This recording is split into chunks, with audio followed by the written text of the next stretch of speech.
प्रियजन हो, दानिएल आणि भविष्यवाणी ह्या मालिकेमध्ये मी आपल्या सर्वांचं हार्दिक स्वागत करत आहे. आजचा 18व्या क्रमांकाचा संदेश आहे, ज्याचं शीर्षक आहे एडका व बकरा यांचा दृष्टांत. एडका व बकरा यांचा दृष्टांत. बंधू आणि भगिनींनो, आपण देवाच्या मदतीने इथपर्यंत पोहोचलेलो आहोत आणि जसं आपल्याला देवाने आतापर्यंत मदत केलेली आहे, आमचा असा पूर्ण विश्वास आहे की येणाऱ्या काळामध्ये, येणाऱ्या अध्यायामध्ये देखील तो आपल्याला सहाय्यन मदत करणार आहे. आणि म्हणून आपण त्याच्यावरती अवलंबून राहूया, कारण की तो ज्ञानांचा प्रभू आहे, तो रहस्य प्रकट करणारा देव आहे.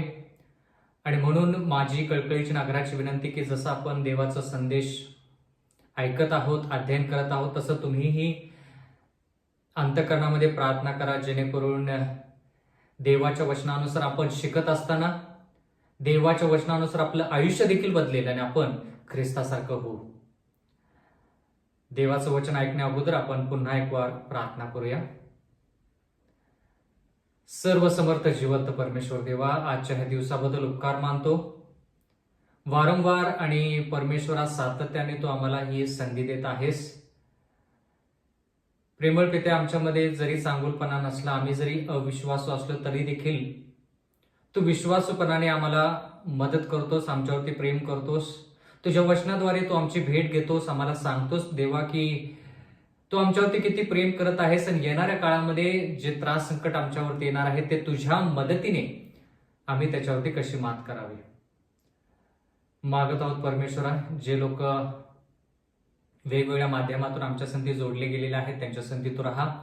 जे लोक जोडू शकले नाहीत त्यांना संधी दे, त्यांचे मार्ग मोकळे कर, त्यांचे अडथळे काढून टाक, जेणेकरून परमेश्वरा हे वचन जे आत्ताच्या सध्याच्या काळासाठी अत्यंत गरजेचं आहे ते वचन त्यांना प्राप्त व्हावं.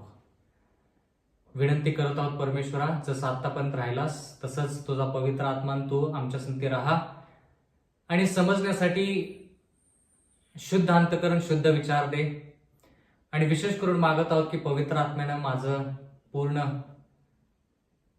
माझा पूर्ण ताबा घेऊन परमेश्वरा, जे शब्द मी बोलेन, जे विचार मी मांडेन ते विचार तुझेच असावेत. साध्या सोप्या भाषेमध्ये परमेश्वरा हे वचन तुझ्या लेकरांसमोर विभागून घेत असताना तुम्हाला सहाय्यन मदत कर. सर्व गोष्टी आम्ही तुझ्या हाती सोपवून देत आहोत. नम्र विनंती येशूच्या नावात मागतो, म्हणून तो ऐक. आमेन. बंधू आणि भगिनींनो, दानिएलचा 8वा अध्याय आज आपण शिकणार आहोत. या 8व्या अध्यायामध्ये आपण एक नवीन दृष्टांत पाहणार आहोत, जो दृष्टांत दानिएलास मिळालेला आहे. म्हणजे थोडक्यात आपण दानिएल 2 मध्ये एक दृष्टांत पाहिला किंवा स्वप्न पाहिलं, मग दानिएल 7 मध्ये एक दृष्टांत पाहिला आणि आता दानिएल 8 मध्ये. हे महत्वाचे दृष्टांत आहेत आणि हे दृष्टांत एकच आहेत की नाहीत हे देखील आपण पाहणार आहोत. तर आतापर्यंत आपण असं पाहिलेलं आहे की दानिएल 7 मध्ये विशेष करून 4 श्वापदांविषयी लिहिलेलं आहे आणि त्या 4 श्वापदामध्ये विशेष करून 4थं श्वापद आपण पाहिलेलं आहे. 4थं श्वापद, त्याचे 2 भाग आपण पाहिलेत. पहिला भाग जो आहे तो विधर्मी रोमचा आहे आणि दुसरा भाग जो आहे तो आध्यात्मिक रोमचा आहे. आणि ते आध्यात्मिक रोम जे आहे त्याची कारकीर्द 538 इसवी सन पासून 1798 इसवी सन पर्यंत आहे. त्याच्यानंतर जसं आपण शिकलो, फ्रान्सच्या सेनापतीनं येऊन त्या पोपला बंदी केलं किंवा बंदीगृहामध्ये टाकलं, त्याला कैद केलं आणि म्हणून 1798 इसवी सन मध्ये ती पोपची जी सत्ता आहे ती नाहीशी झाली थोड्या काळापुरती. मग त्याच्यानंतर आपण दानिएल 7 मध्ये असंही पाहिलं की न्यायनिवाडा सुरू झाला. तो न्यायनिवाडा काय आहे ते आपण दानिएल 8 आणि 9 या अध्यायामध्ये शिकणार आहोत. तो न्यायनिवाडा कधी सुरू झाला, तो न्यायनिवाडा कधीपर्यंत चालेल हे आपण त्या ठिकाणी शिकणार आहोत. एवढंच नाही तर आपण दानिएल 7 मध्ये शिकलो की न्यायनिवाडा ज्यावेळेस सुरू होतो त्यानंतर परत ते जे लहानसं शिंग, लहानसं राष्ट्र आध्यात्मिक रोम जे आहे त्याला त्याची सत्ता परत मिळते आणि मग ते पवित्र लोकांचा आणि विशेष करून पूर्ण जगाचा म्हटलं तर चालेल, पूर्ण जगाचं लक्ष जे आहे ते न्यायनिवाड्यापासून दुसरीकडे विचलित करतं. आणि ज्यावेळेस न्यायनिवाडा होतो त्यावेळेस ह्या लहानशा राष्ट्राचा देखील न्यायनिवाडा होतो, आध्यात्मिक रोमचा देखील न्यायनिवाडा होतो, किंवा पोपचं राज्य जे आहे त्याचा देखील न्यायनिवाडा होतो. आणि न्यायनिवाडा संपल्यानंतर या राष्ट्राला नष्ट केलं जातं आणि जिवंत देव येशू ख्रिस्त त्याचं जे राज्य आहे ते सार्वकालिक राज्य, अविनाशी राज्य स्थापन होतं. हे आपण दानिएल 7 मध्ये शिकलेलो आहोत. दानिएल याचा 8वा अध्याय आणि 1 वचन. मी जो दानिएल त्या मला प्रथम दृष्टांत झाला होता, त्यानंतर बेल्शाझर राजाच्या कारकिर्दीच्या 3ऱ्या वर्षी मला पुन्हा दृष्टांत झाला. या ठिकाणी दानिएलाला दृष्टांत झाला असं देवाचं वचन म्हणतं. मी दृष्टांतात पाहिले तर मला असे दिसून आले की मी एलाम परांगणातल्या शुशन राजवाड्यात आहे. आणखी मी दृष्टांतात पाहिले तेव्हा मी उलाय नदीतीरी आहे. आता हा दृष्टांत दानिएल पाहत असता दानिएलाने दृष्टांतामध्ये पाहिलं की तो एलाम परंगणातील शुशानच्या राजवाड्यामध्ये आहे. एवढंच नाही तर उलई नदीतीरी तो उभा आहे असं त्यानं दृष्टांतामध्ये पाहिलं. म्हणजे दृष्टांतामध्ये सुरुवात अशी आहे की दानिएल एका नदीतरी उभा आहे आणि त्या नदीचं नाव आहे उलई. दुसरं देवाचं वचन म्हणतंय की तो एलाम परांगणातील शुशन राजवाड्यामध्ये आहे. आता हा जो दृष्टांत आहे, दृष्टांत काय आहे? दानिएल याचा 8वा अध्याय आणि 3रं वचन. मी डोळे वर करून पाहिले तर मला नदीसमोर 2 शिंगाचा एक एडका दिसला. ती दोन्ही शिंगे मोठाली होती. त्यातले एक दुसऱ्याहून मोठे असून मागाहून निघाले होते. आता ह्या ठिकाणी दृष्टांतामध्ये दानिएल काय पाहतो? 2 शिंगाचा एडका पाहतो. हे जे चित्र आहे, माझी आशा आहे की हे चित्र तुम्हाला दिसत आहे. बंधू आणि भगिनींनो, दानिएलाने 2 शिंगाचा एडका नदीसमोर पाहिला आणि देवाचं वचन म्हणतं की ते दोन्ही शिंगे मोठाली होती. दानिएल 7:24 अनुसार शिंगे म्हणजे राष्ट्र, हे आपण शिकलेलो आहोत. तर ह्या ठिकाणी ह्या एडक्याला 2 मोठाली शिंगे होती असं देवाचं वचन म्हणतं. आता हा एडका कोण आहे, ती मोठाली शिंगे काय आहेत हे आपण पाहूया. आता शिंगे जरी राष्ट्राला दर्शवत असलं तर हे राष्ट्र कोणतं आहे हे आपण जाणून घेऊया. त्यातले एक दुसऱ्याहून मोठे असून मागाहून निघाले असं देवाचं वचन म्हणतं. या ठिकाणी आपण असं पाहत आहोत की 2 शिंगांचा एडका. आता तुम्ही असा एडका पाहिलेला आहे का की 2 शिंगे त्या एडक्याला आहेत, पण एक शिंग जे आहे ते नंतर येतं?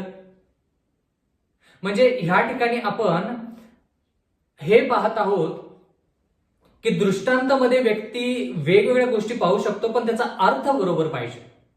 दानिएल 2 मध्ये स्वप्न जे नबुकदनेझर राजाला मिळालं, ते स्वप्न कसं होतं? एकदम वेगळं असं होतं. पुतळा त्या प्रकारचा आपण दैनंदिन जीवनामध्ये पाहत नाही, ज्याच्यामध्ये पुतळ्याच्या डोकं जे आहे ते सोन्याचं आहे, छाती आणि हात जे आहेत ते रुपयाचे आहेत, पोट आणि मांड्या जे आहेत त्या पितळाचे आहेत, पाय जे आहेत ते लोखंडाचे आहेत, पावलं आणि बोट जे आहेत ते माती आणि लोखंडाचं मिश्रण आहे. अशा प्रकारचा पुतळा आपण पाहत नाही सर्वसाधारणतः, पण त्याचा अर्थ जो आहे तो अर्थ बरोबर आहे. दानिएल 7 कडे येऊया. दानिएल 7 मध्ये आपण 4 श्वापदे म्हणजे 4 राष्ट्र समुद्रातून वर येताना पाहिले. 4 श्वापदे. आता ते श्वापदे जे आहेत ते एक सिंहासारखं आहे. पहिलं श्वापद सिंह आणि त्याला पंख आहेत, गरुडासारखे पंख आहेत. मग तशा प्रकारचा सिंह आपण कधी पाहिलेला नाही, पण देवाचं वचन म्हणतं की ते दृष्टांत आहे आणि तो दृष्टांताचा अर्थ जो आहे तो अर्थ बरोबर आहे. तसंच ह्या ठिकाणी आपण असं पाहत आहोत की ह्या ठिकाणी एडका आहे आणि एडक्याला 2 शिंग आहेत, पण त्यातलं एक शिंग नंतर वर येतं असं देवाचं वचन म्हणतं. दानिएल याचा 8वा अध्याय आणि 4थं वचन. तो एडका पश्चिमेस, उत्तरेस व दक्षिणेस धडक मारत आहे असे मी पाहिले. कोणी पशु त्याच्यासमोर उभा राहीना व त्याच्या तडाख्यातून एखाद्या सोडवायचे कोणास सामर्थ्य नव्हते. तो आपल्या मनास येई तसे करी, असा तो प्रबल झाला. देवाचं वचन म्हणतं की एडका जो आहे तो पश्चिम, उत्तर, दक्षिण या दिशेने तो धडक्या मारत गेला आणि देवाचं वचन म्हणतं की कोणताही पशु त्याच्यासमोर उभा राहू शकला नाही. मग आता एडका कोण आहे? हा एडका कोण आहे म्हणजे आपण हे पाहिलं पाहिजे की दानिएल 7 मध्ये जे लिहिलेलं आहे, दानिएल 7 मधला जो दृष्टांत आहे, दानिएल 7 मधली जी भविष्यवाणी आहे ती दानिएल 8 मधल्या भविष्यवाणी आणि दृष्टांता एकसारखीच आहे का वेगळी आहे, समरूप आहे की नाही हे आपण पाहिलं पाहिजे. मग आपण पुढे जाऊ शकतो. जसं दानिएल 7 शिकत असताना आपण सिद्ध केलं, पुराव्यानिशी सिद्ध केलं की दानिएल 2 आणि दानिएल 7 एकच भविष्यवाणी आहे पण वेगवेगळ्या दृष्टिकोनातून आहे. तसं दानिएल 7 मध्ये आपण श्वापदे पाहिले आणि दानिएल 8 मध्ये आपण हे वेगवेगळे प्राणी पाहत आहोत किंवा एडका पाहत आहोत. तर दानिएल 7 आणि दानिएल 8 एकच भविष्यवाणी आहे की नाही ते आपण पाहूया. तर सर्वप्रथम हा एडका कोण आहे हे आपण जाणून घेऊया. याच्यासाठी आपण दानिएल याचा 8वा अध्याय आणि 20वा वचन वाचलं पाहिजे. दानिएल याचा 8वा अध्याय आणि 20वा वचन. 2 शिंगे असलेला एडका तो पाहिलास, ते मेदिय व पारस यांचे राजे. 3ऱ्या वचनामध्ये 4थ्या वचनामध्ये जे एडका दाखवलेला आहे त्याला 2 शिंगे आहेत, ते मेदी पार्शीचं राष्ट्र दर्शवतं. मेदी पार्शीचं राष्ट्र दर्शवतं. आता तुम्ही असा प्रश्न तुमच्या मनामध्ये येऊ शकतो की ज्यावेळेस दानिएल 2 आपण शिकलो त्यावेळेस बाबेलोन पासून सुरुवात झाली, दानिएल 7 शिकत असताना बाबेलोन पासून सुरुवात झाली, दानिएल 8 शिकत असताना बाबेल विषयी ह्या ठिकाणी समावेश नाही, बाबेलचा समावेश ह्या ठिकाणी नाही, त्याचा उल्लेख नाही. सरळ दुसरं राज्य जे आहे म्हणजे थोडक्यात मेदी पार्शीच्या राज्यापासून सुरुवात केलेली. मग आता मेदी पार्शीच्या राज्याच्या पासून सुरुवात का केली? कारण की देवाच्या वचनामध्ये असं लिहिलेलं आहे की बेलशाझर राजाच्या कारकिर्दीत. आता बेलशाझर राजा आपण पाहिलेला आहे दानिएल 5 प्रमाणे की तो बाबेलोनच्या राज्यामध्ये एक राजा होता. म्हणजे बाबेलच्या राज्यामध्ये असताना दानिएलला बाबेलच्या नंतर कोणकोणते राष्ट्र येणार आहेत त्याच्याविषयी देव सांगत आहे. म्हणजे थोडक्यात नबुकदनेझरच्या कारकिर्दीमध्ये हा दृष्टांत दानिएलला मिळाला नाही. त्याच्यानंतर त्याचे जे वंशज आहेत आणि विशेष करून बेलशाझर राजा जो आहे ज्याचा वध करण्यात आला दानिएल 5 मध्ये, त्याच्या कारकिर्दीच्या 3ऱ्या वर्षी हे स्वप्न किंवा हा दृष्टांत दानिएलला मिळाला. म्हणजे थोडक्यात देव ह्या ठिकाणी दानिएलला सांगत आहे की दानिएला, बाबेलचं राज्य आता निघून जाणारच आहे, त्या राज्यामध्ये तू आहेस, ते राज्य तू पाहिलेलं आहेस. आता त्याच्याविषयी मी तुला वारंवार सांगण्याची काय गरज नाही. मी आता तुला मेदी पार्शीच्या राज्यापासून सांगतो की मेदी पार्शीचं राज्य काय आहे आणि त्याच्यानंतरचे राज्य काय आहेत. दानिएल याच्या 7व्या अध्यायामध्ये शिकलो की जे अस्वल आहे, जे दुसरं श्वापद आहे, पहिलं श्वापद सिंह आहे, त्याला गरुडासारखे पंख आहेत, ते बाबेलचं राष्ट्र दर्शवतं. मग त्याच्यानंतर दुसरं राष्ट्र जे आहे ते मेदी पार्सीचं राष्ट्र आहे जे अस्वलाने दर्शवलेलं आहे. आणि जर तुम्हाला आठवत असेल त्या वचनामध्ये आपण असं पाहिलेलं आहे की अस्वलाचा एक भाग जो आहे अंगाचा तो वर आहे. त्याच्यानंतर दानिएल 8वा अध्याय आणि 5वं वचन. मी विचार करीत होतो तेव्हा पहा, पश्चिम दिशेकडून एक बकरा सर्व पृथ्वी आक्रमून आला. येताना त्याने जमिनीस पाय लावला नाही. त्या बकऱ्याच्या डोळ्याच्या मधोमध एक ठिळक शिंग होते. आता ह्या ठिकाणी एका बकऱ्याचा उल्लेख केलेला आहे आणि देवाचं वचन म्हणतं पश्चिम दिशेकडून एक बकरा सर्व पृथ्वी आक्रमून आला. पश्चिम दिशेकडून.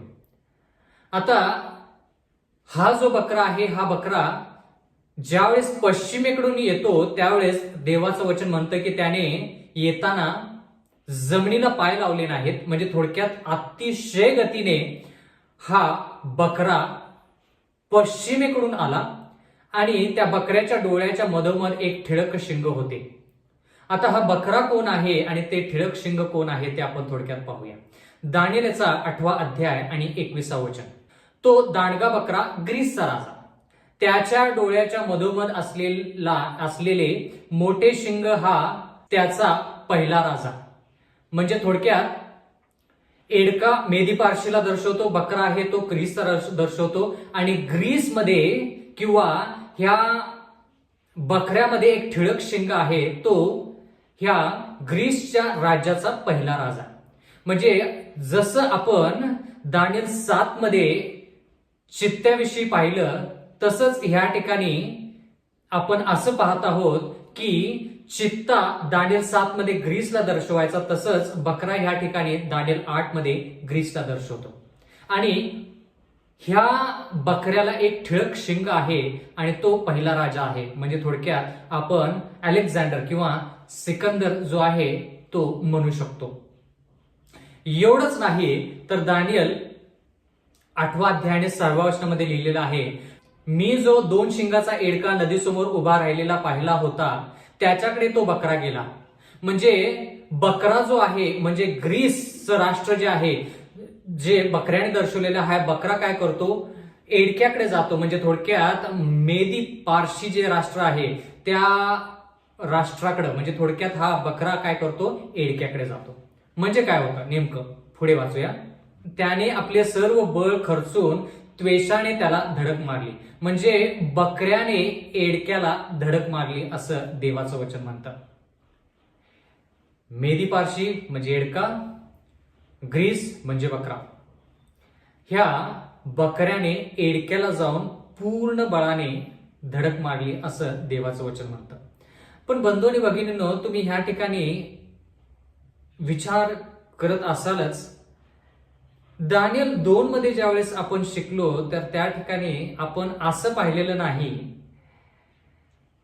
की छाती आणि हात जे रुपयाचे आहेत, जे मेदी पारशीला दर्शवतात, त्याच्यानंतर पोट आणि मांड्या ज्या आहेत त्या पितळाला दर्शवतात, जे ग्रीसचं राज्य आहे. आपण असं नाही पाहिलं की ते पितळ जे आहे ते रुपयाच्या विरुद्ध लढाई करतं. दानिएल 2 मध्ये तसं काही लिहिलेलं नाही. दानिएल 7 कडे येऊया. दानिएल 7 मध्ये मेदी पारशीचं राष्ट्र अस्वलाने दर्शवलेलं आहे आणि ग्रीसचं राष्ट्र जे आहे ते चित्त्याने दर्शवलेलं आहे. पण आपण दानिएल 7 मध्ये कुठेही असं वाचलं नाही की त्या चित्त्यानं जाऊन अस्वलावरती प्रहार केले आणि त्या अस्वलाला नष्ट केले.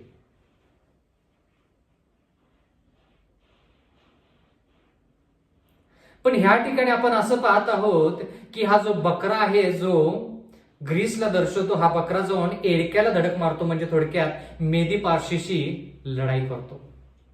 पुढे वाचूया म्हणजे आणखी याच्यामध्ये स्पष्टता आपल्याला मिळेल. दानिएलचा 8वा अध्याय आणि 7वं वचन, मी पाहिले तेव्हा तो त्या एडक्याजवळ गेला व त्याने क्रोधाने खवळून त्या एडक्यास धडक मारली व त्याची दोन्ही शिंगे मोडून टाकली. त्याच्या पुढे टिकाव धरण्याची त्या एडक्यास शक्ती नव्हती. देवाच्या वचनामध्ये आपण आता स्पष्टरित्या पाहत आहोत की ह्या ठिकाणी लढाई होत आहे. जी लढाई आपण स्पष्टरित्या वचनामध्ये वाचली नाही. दानिएल 2 असू दे, दानिएल 7 असू दे, पण दानिएल 8 मध्ये आपण लढाई झालेलं आपण पाहत आहोत. म्हणजे थोडक्यात ह्या बकऱ्याने पूर्ण बळाने आणि त्वेषाने त्या एडक्याला जाऊन धडक मारली आणि त्या एडक्याचे 2 शिंग मोडून टाकली. म्हणजे ग्रीसच्या राजाने जे ह्या बकऱ्याच्या डोळ्याच्या मधोमध एक ठिळक शिंग आहे, जो अलेक्झांडर आहे, जो सिकंदर आहे, त्या राजाने जाऊन मेदी पारशीच्या दोन्ही राज्यांना काय केलं, नष्ट केलं. मग आता प्रश्न असा आहे की ज्यावेळेस दानिएल 7 विषयी आपण विचार करतो त्यावेळेस त्या ठिकाणी प्राण्यांविषयीच लिहिलेलं आहे, पण ते कशा प्रकारचे प्राणी आहेत. जर आपण दानिएल 7 या प्राण्यांचा विचार केला तर ते प्राणी जे आहेत ते जंगली प्राणी आहेत. मग सिंह असू दे, अस्वल असू दे, चित्ता असू दे, हे सगळे काय आहेत, जंगली प्राणी आहेत. पण जर आपण दानिएल 8चा विचार करतो तर दानिएल 8 मध्ये एडका आणि बकरा वापरलेला आहे. म्हणजे थोडक्यात ते जंगली त्या हे वृत्तीने हिंसक नाहीयेत. जितके हिंसक हे बाकीचे 7व्या अध्यायामध्ये जे प्राणी आहेत ते जेवढे हिंसक आहेत तेवढे दानिएल 8 मधले प्राणी हिंसक नाहीत. म्हणजे देवाला ह्या ठिकाणी काय दाखवायचंय? तोच दृष्टांत तिन्ही दानिएल 2, दानिएल 7 आणि दानिएल 8 मध्ये तोच दृष्टांत वेगवेगळ्या दृष्टिकोनातून आपण पाहत आहोत, वेगवेगळ्या दृष्टिकोनातून दर्शवलेला आहे. तिन्ही स्वप्न देवानेच दिली. दानिएल 2 मध्ये जे स्वप्न होतं ते नबुकदनेझराला मिळालं, त्याच्यानंतर दानिएलाला मिळालं. दानिएल 7व्या अध्यायामध्ये दानिएलालाच ते स्वप्न मिळालं आणि दानिएल 8 मध्ये तेच स्वप्न दानिएल वेगळ्या दृष्टिकोनातून पाहत आहे. म्हणजे देवाला ह्या ठिकाणी एक विशिष्ट गोष्ट सांगायची.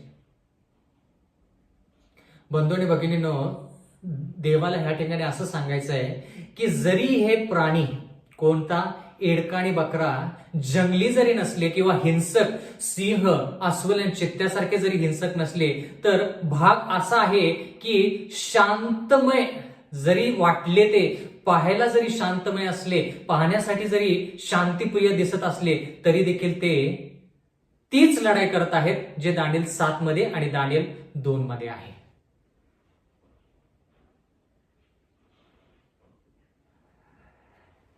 दानिएल याचा 8वा अध्याय 7वं वचन आपण पुढे वाचूया.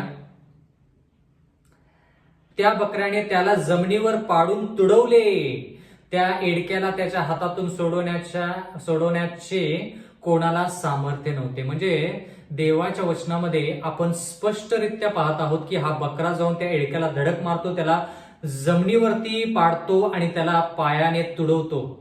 आणि देवाचं वचन म्हणतं की या एडक्याला सोडवण्यासाठी कोणीही मदत करू शकलं नाही. म्हणजे ह्या बकऱ्याच्या तावडीतून तो एडका सुटू शकला नाही. देवाचं वचन म्हणतं की या एडक्याचे दोन्ही शिंग मोडून पडली. मेदी पारशीचे हे 2 राजे जर इतके बळकट आहेत, तर कल्पना करा की ग्रीसचा राजा, जो पहिला राजा आहे, सिकंदर आहे, तो किती बळकट असेल. एका राजाने 2 राष्ट्रांना काय केलं? पराजित केलेलं आहे. आणि देवाचं वचन म्हणतं की हा जो बकरा आहे तो ज्या वेळेस धडक मारतो त्यावेळेस तो जमिनीवरती पाय ठेवत नाही. म्हणजे थोडक्यात पूर्ण वेगाने हा बकरा येतो आणि त्या एडक्याला धडक मारतो. आता जर आपण दानिएल 7 मध्ये पाहिलं तर आपण त्या चित्त्याला, जे ग्रीसचं राज्य आहे, त्या चित्त्याला 4 पंख पाहिलेत. म्हणजे थोडक्यात काय, पंख कशाला दर्शवतं? गतीला दर्शवतं. म्हणजे थोडक्यात दानिएल 7 मध्ये पंखानं गती दर्शवलेली आहे. आणि ह्या ठिकाणी देवाचं वचन 8व्या अध्यायामध्ये म्हणतं की तो बकरा ज्यावेळेस येतो त्यावेळेस त्याचे पाय जमिनीला लागत नाहीत. म्हणजे काय? गती.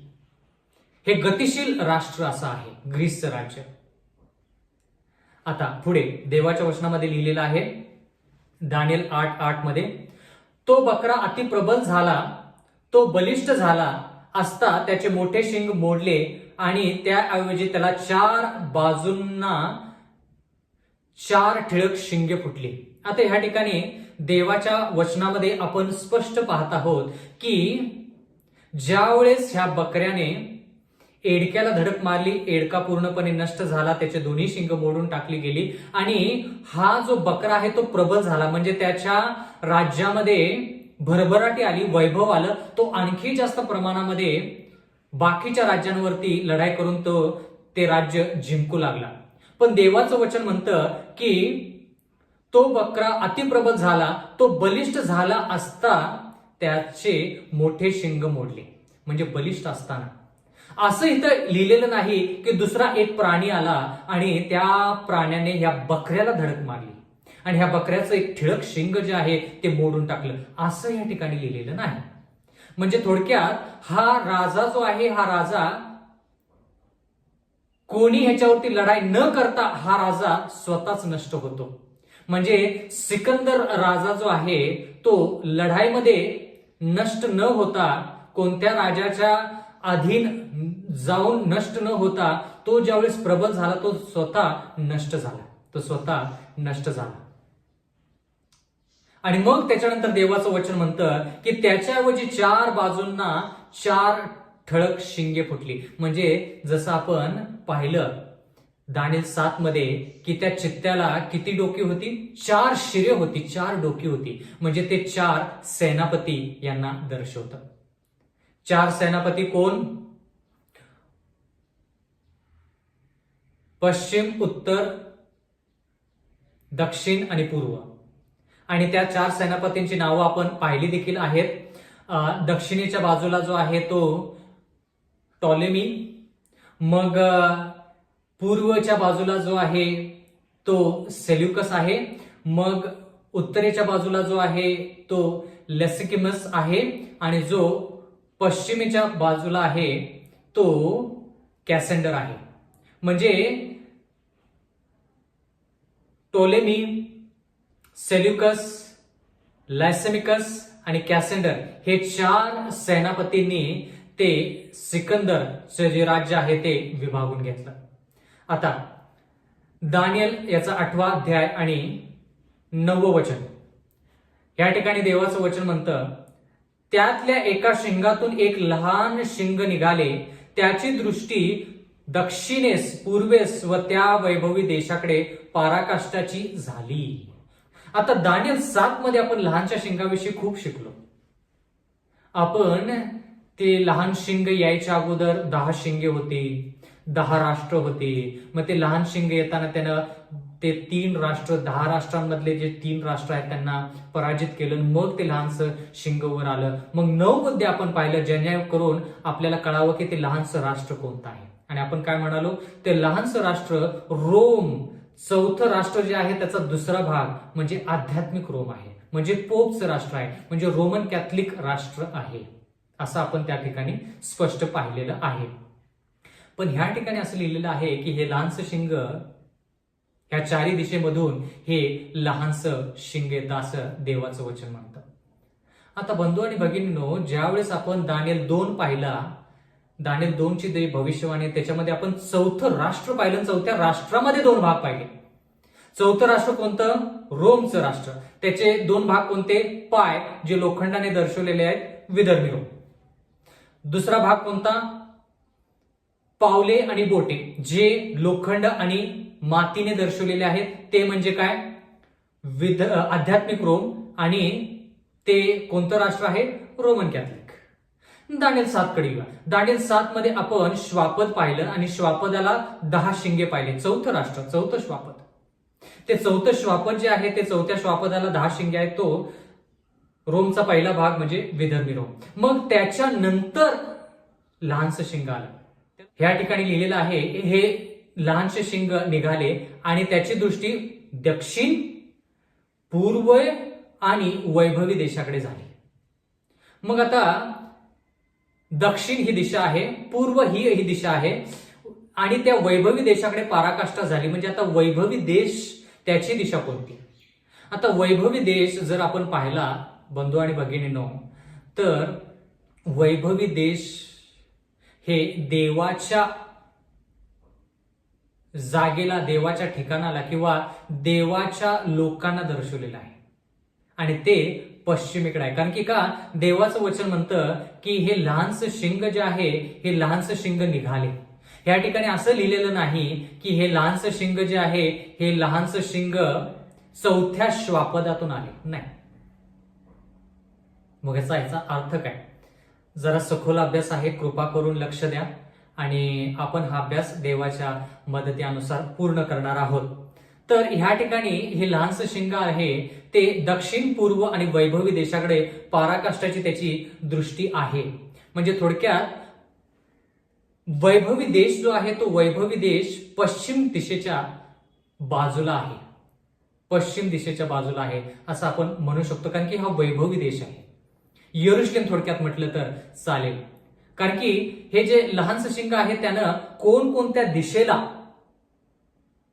आपली इच्छा दर्शवली, कोणकोणत्या दिशेला त्यानं आपलं साम्राज्य पसरण्याचा प्रयत्न केला, तर जर पाहिलं तर वैभवी देशात म्हणजे देवाच्या लोकांमध्ये यरुशलेमकडे पण त्यानं दृष्टी लावली, वैभवी देश. आणि तो वैभवी देश पश्चिमेस आहे. तो वैभवी देश कुठे आहे? पश्चिमेस आहे. म्हणजे आता 3 दिशा पूर्ण झाल्या, दक्षिण, पूर्व आणि पश्चिम. राहिलं म्हणजे उत्तर. एक दिशा राहिलेली आहे ते म्हणजे उत्तर आहे. आता उत्तरेचा जो देश आहे किंवा उत्तरेची जी जागा आहे ती कोणाची आहे हे आपण थोडक्यात पाहूया. यशयाचा 14वा अध्याय आणि 12 वचन. ह्या ठिकाणी देवाचं वचन म्हणतं, यशया 14:12.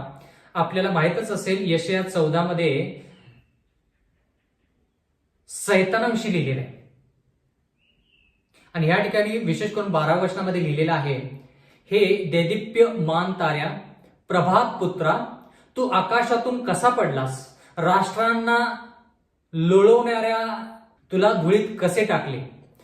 या ठिकाणी बंधू आणि भगिनीनो प्रभात पुत्राविषयी लिहिलेलं आहे आणि देवाचं वचन म्हणतं तू आकाशातून कसा पडलास. आता आकाशातून कोण पडलं, स्वर्गातून कोण पडलं, सैतान आणि त्याचे दुष्ट दूत. आता एवढंच नाही तर देवाच्या वचनामध्ये लिहिले, राष्ट्रांना लोळवणाऱ्या तुला धुळीत कसे टाकले. म्हणजे सैतानाला धुळीस मिळवण्यात आलेलं आहे असं देवाचं वचन म्हणतं. यशयाचा 14वा अध्याय आणि 13 वचन. जो तू आपल्या मनात म्हणालास, मी आकाशात चढेन, देवाच्या तारांगणाहून माझे सिंहासन उंच करीन, उत्तर भागातील देवसभेच्या पर्वतावर मी विराजमान होईन. आता ह्या ठिकाणी उत्तरेचा भाग जो आहे तो देवाचा आहे, उत्तरेकडे देवाचं सिंहासन आहे. म्हणून हे लहानसं शिंग काय करतं, उत्तरेच्या दिशेने स्वतःचं राज्य स्थापन करण्याचा प्रयत्न करतं. उत्तरेच्या दिशेने म्हणजे थोडक्यात उत्तरेच्या दिशेमध्ये जे देवाचं आसन आहे, देवाचं सिंहासन आहे, उत्तर दिशा देवाला दर्शवते. तसं हे राष्ट्र म्हणतं की उत्तर दिशेमध्ये देवाच्या पर्वतावर मी विराजमान होईल आणि माझं लक्ष मी कुठे लावेन, पूर्वेकडे लावेन, दक्षिणेकडे लावेन आणि पश्चिमेकडे लावेन. म्हणजे माझी आशा, माझी पराकाष्ठा, माझी जी नजर आहे, माझी जी अभिलाषा आहे ती पूर्व, पश्चिम आणि दक्षिणेकडे असेल. कारण की का, उत्तरेमध्ये मी राजा आहे. परत दानिएल 7 मध्ये काय शिकलो आपण की लहानसं शिंग जे आहे ते लहानसं शिंग मी देव आहे असं म्हणतं, मी देव आहे असं म्हणतं. पण आता जरा लक्ष द्या, हे लहानसं शिंग कुठून आलं, त्या 4 दिशा ज्या आहेत पूर्व, पश्चिम, उत्तर, दक्षिण, ह्या ठिकाणी देवाला आपल्याला असं सांगायचं आहे की तुम्ही आणि मी दानिएल 7 मध्ये रोम विषयी आणि त्याच्या पहिल्या भागाविषयी, विधर्मी रोम विषयी खूप काही शिकलेलं आहे आणि त्याच्यानंतर आपण लहानशा शिंगाविषयी खूप काही शिकलेलं आहे. तर आता देव ह्या दोन्हीला, देव ह्या ठिकाणी ह्या रोमचं जे राष्ट्र आहे, चौथं राष्ट्र जे आहे, ह्या रोमच्या दोन्ही भागाला, पहिलं भाग आणि दुसऱ्या भागाला एकच नाव देत आहे आणि ते म्हणजे लहानसं शिंग.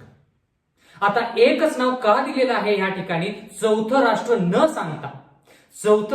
सांगता एकच नाव का दिलेलं आहे, कारण की देवाला ह्या ठिकाणी असं सांगायचं आहे की विधर्मी रोम असू दे किंवा आध्यात्मिक रोम असू दे, रोमचा पहिला भाग असू दे किंवा दुसरा भाग असू दे, दोघांचे गुणधर्म एकच आहेत. मग वेगळ्यारित्या मी तुम्हाला विधर्मी रोम विषयी सांगणं गरजेचं नाही. म्हणून लहान शिंग जे आहे, हे लहान शिंग चौथं राष्ट्र, त्याचा पहिला भाग विधर्मी रोम आणि त्याच्यानंतर दुसरा भाग आध्यात्मिक रोम, दोन्हींना दर्शवतं. लहान शिंग जरी शब्द वापरला असला तरी देखील लहान शिंगाचा पहिला भाग जो आहे तो विधर्मी रोमचा आहे आणि नंतरचा भाग जो आहे, दुसरा भाग जो आहे तो आध्यात्मिक रोम आहे. कळालं का ह्या ठिकाणी महत्वाचा मुद्दा. तर बंधू आणि भगिनींनो, ह्या ठिकाणी आपण असं पाहत आहोत की हे लहानसं शिंग जे आहे, हे लहानसं शिंग रोमचा पहिला भाग विधर्मी रोम आणि रोमचा दुसरा भाग आध्यात्मिक रोम ह्या दोन्हीला दर्शवतं.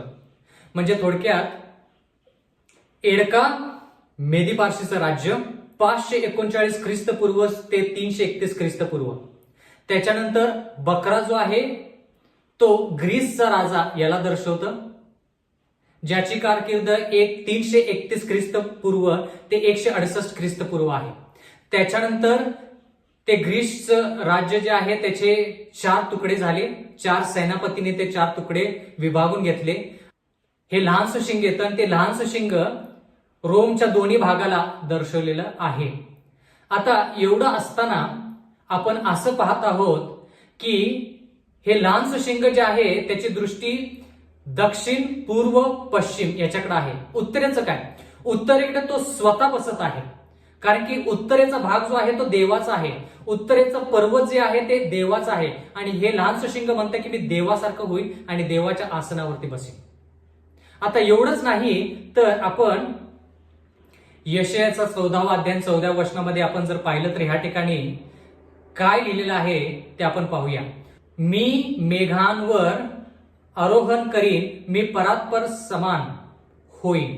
आता हे लहानसं शिंग देवासारखं होऊ इच्छितं, म्हणून त्याची जी भाषा आहे ती देवासारखी आहे. दानिएल 7 मध्ये आपण पाहिलं बंधू आणि भगिनींनो, दानिएल 7 मध्ये पाहिलं की जे शब्द देवासाठी वापरलेले ते शब्द लहानशा शिंगासाठी वापरलेले. त्याच गोष्टी आपण दानिएल 8 मध्ये पाहत आहोत की जे उत्तरेची दिशा आहे ती देवाच्या सिंहासनाला दर्शवते आणि हे लहानसं शिंग म्हणतं की मी त्या सिंहासनावरती बसणार.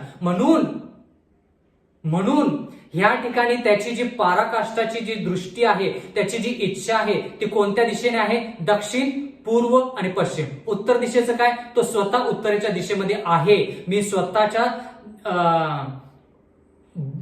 बळकटीवर, तो स्वतःच्या ताकदीवरती मी उत्तर दिशेच्या सिंहासनावरती बसलेलो आहे, असं ते लहानसं शिंग जे आहे ते म्हणतात. आता असं ज्यावेळेस असतं त्यावेळेस आपण पाहतो की हे लहानसं शिंग जे आहे, हे लहानसं शिंग दोन्ही गोष्टीला दर्शवतं. रोमचा पहिला भाग विधर्मी रोम आणि रोमचा दुसरा भाग आध्यात्मिक रोम. पण ह्या ठिकाणी आपण हे जाणून घेतलं पाहिजे की लहानसं शिंग जरी असलं तर त्या लहानशा शिंगाचे गुणधर्म जे आहेत ते विधर्मी रोमचे पण गुणधर्म त्याच्यामध्ये आहेत. आपण दानिएल 7 मध्ये शिकलो बंधू आणि भगिनींनो, दानिएल 7 मध्ये आपण शिकलो की 4 श्वापदे निघून जरी गेली तर त्यांचे प्राण थोड्या काळासाठी वाचवण्यात आले. तुम्हाला आठवत असेल तर त्यांचे प्राण वाचवण्यात आले. कसे वाचवण्यात आले? बाबेल गेलं, मेदी पार्शी गेलं, ग्रीस गेलं, पण त्यांचे गुणधर्म जे आहेत ते 4थ्या राष्ट्रामध्ये पण होते. म्हणून ते तिन्ही राष्ट्र जरी गेले तर 4थ्या राष्ट्रामध्ये ते जिवंतच राहिले. त्यांचे प्राण, त्यांचे गुणधर्म जिवंत राहिले, म्हणून त्यांचे प्राण वाचवण्यात आले असं आपण शिकलो. त्याचप्रमाणे ह्या ठिकाणी देखील लहानसं शिंग जरी म्हटलं तर त्याच्यामध्ये विधर्मी रोमचे गुणधर्म आहेत असं आपण पाहत आहोत. बंधू आणि भगिनींनो, याच्याविषयी आपण जास्त शिकणार आहोत पण येणाऱ्या काळामध्ये. आणि माझी कळकळीची नागराची विनंती आहे की येणाऱ्या काळामधले जे संदेश आहेत त्या संदेशामध्ये देखील तुम्ही सहभाग घ्या. परमेश्वर तुम्हाला आशीर्वाद देवो. आपण प्रार्थना करूया.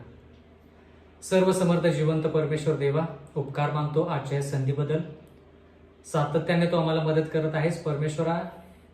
आमच्या ज्ञानामध्ये आणखी जास्त भर पडू दे. पवित्र आत्म्याने आम्हाला मार्गदर्शन करावं म्हणून आम्ही विनंती करत आहोत की तू तुझा पवित्र आत्मा आमच्यावरती सदोदित पाठव. आणि परमेश्वरा, ह्या वचनाद्वारे आम्ही जास्त तुझे गुणधर्म प्रगट करून येशू ख्रिस्ताच्या दुसऱ्या येण्याची तयारी करावी असं होऊ दे. सर्व गोष्टी आम्ही तुझा प्रिय पुत्र येशू ख्रिस्त याच्या प्रिय गोड नावात मागतो म्हणून तो ऐक.